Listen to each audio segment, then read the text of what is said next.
finally, I want to ask you about Bitcoin. Does the run-up in Bitcoin prices make any sense to you? No. What's going on here? Bitcoin, nobody understands it, which is for the time being a positive. It comes with A positive for the prices? For the price of it. Yeah. It's got this mystique about it because there's some fancy technological thing that nobody really understands. There's been no demonstration yet that it actually is helpful in conducting economic transactions.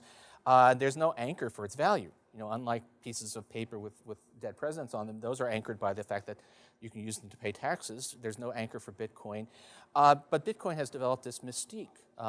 Partly the price is going up, partly it is tied up with libertarian stuff. I'm told that there are, apocalyptic, the end is coming guys who are accumulating Bitcoin because once we turn into a Mad Max wasteland, having a digitally distributed, never mind.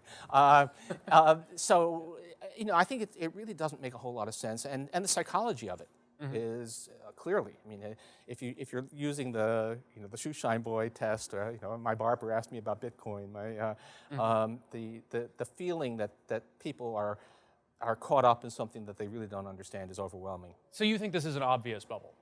It's the most, if this isn't this is even more obvious, I think, than the housing bubble was, and that one was, I thought, tremendously obvious. So sometimes a bubble can be obvious and yet can persist for a long time. Yeah. And in fact, I've been saying that Canadian housing is in a bubble for years and it keeps going up. Yeah. And so, the nice thing about calling a bubble is that you can always, if it doesn't burst, you can always say, well, it's just going to burst later. But I guess the question is, how long can something like this go on with Bitcoin?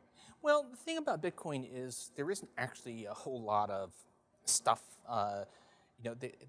There's not, in a way, the fact that it's completely untethered to anything real means that it doesn't fall until it can just hang there in midair for a long, long time. There's no obvious real. It's not like housing prices. If housing prices are unrealistic, then more housing comes on, gets built, and you can see the Bitcoin.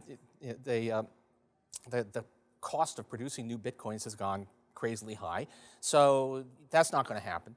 So we're waiting for a Wile E. Coyote moment. In the cartoon physics, he runs off the edge of a cliff, and it's only when he looks down and realizes there's nothing under him that he goes. So we're waiting for that sort of thing to happen, and that can go on for a long time. A bubble is a natural Ponzi scheme. That's how Bob Shiller puts it. That it's as long as it's going on, everybody who bought in keeps making money, and it looks good. And the fact that in the end, somebody's going to be left holding the bag, everybody assumes it's not going to be them.